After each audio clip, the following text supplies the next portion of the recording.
Gaping Gill Cave is the second largest cave in all of Europe. And it is a cave that's in the Yorkshire Dales, and it's a special place that actually they only open up to the public 3 times a year. And when you're in middle school or junior high, there's a special rite of passage when they open it up on one of those days.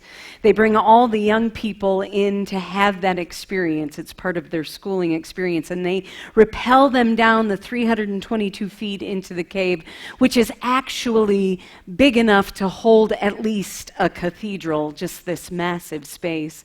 They give them their little headlamps, and they start exploring the cave and have an amazing experience. At one point, the children are invited to sit down in a circle, knee to knee, and they turn off their lights. They experience what the science teacher says is complete darkness, absolute and complete darkness. And so in the midst of the silence and the absolute darkness, suddenly one little boy says, "Hey, I can see." The science teacher says, "Of course you can't see. This is complete darkness." No, the kid says, No, I'm telling you, I can see. Science teacher says, "There is no way, son, you can see." And he starts explaining what absolute darkness means and goes into a big scientific why he can't see. And the boy said, "Just hold up some fingers." So the science teacher held up some fingers, and the boy said, "You are holding up 3 fingers." And the science teacher said, "Well, that was just lucky." So he did it again, and the boy knew how many fingers he had up. And then suddenly the boy that was sitting next to that boy said, "Hey, I can see too. I can see how many fingers you're holding up." And then suddenly someone else said, "I can see, and I can see, and I can see." And so the science teacher is really freaking out by this point. And he said, "There has to be an explanation. There has to be an explanation." When they finally figured it out, one of the children had on one of those old Timex watches, and there was one little green dot here, one little green dot here, 4 little tiny green dots.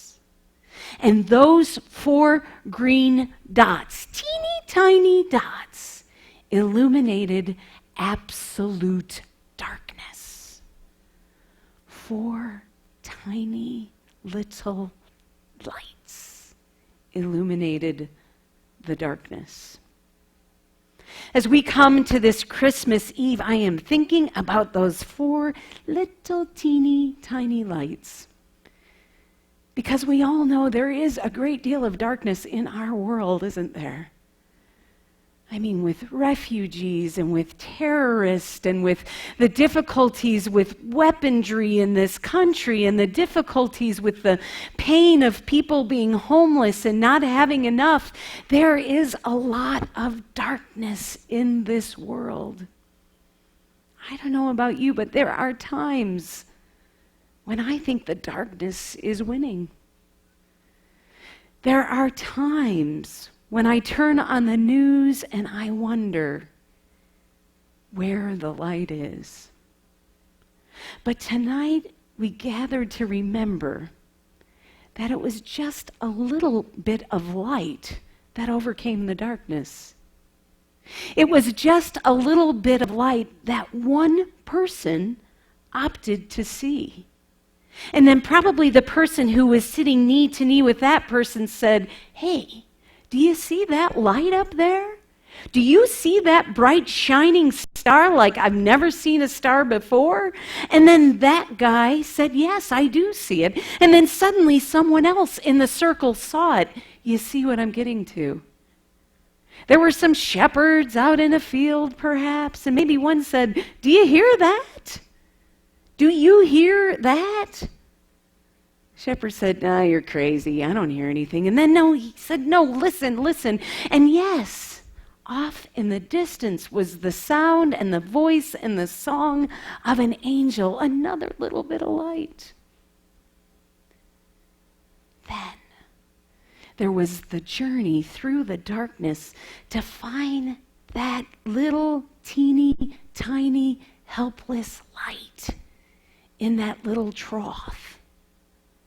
That little teeny tiny light, enough light for the whole of the world.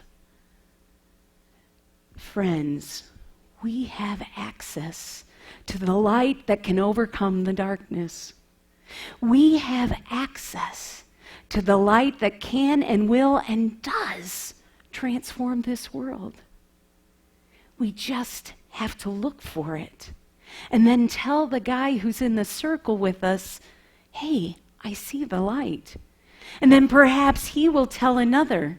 And perhaps someone else will hear the song. And perhaps someone else will be led to the light. On this holiest of all nights where we dream of getting some pretty big, amazing gifts, remember the 4 tiny points of light. Remember the tiny song. Remember, indeed, that light and love wins.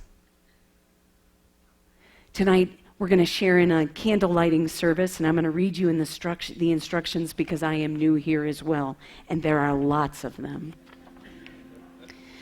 And when we share in the lighting of these candles, at some point I'm going to invite you to blow them out. But when you blow them out, just ask God, can I just be one of those little green lights? Can I just put that light right inside of me and somehow somebody see that in me? And then go out and share the light with another and another. See, the amazing thing about sharing light in the world, and what you'll see tonight is, every candle will be lit from this candle. And this candle loses nothing in sharing the light. See, this candle really can only be what it's called to be by lighting other candles, just like you and me. My Christmas wish for all of us tonight is indeed we can take this light, take it into the world in tiny ways, and share in the transformation of the world with the love and the light that will not let us go. Will you pray with me? Holy God, on this holiest of nights, we come to you, and we ask indeed that you give us the courage to seek the light in the midst of the darkness, that we look for those tiny bits of light. We share those lights with our friends in the circles with us, and indeed share that light with the whole of the world on this wonderful Christmas Eve. Amen.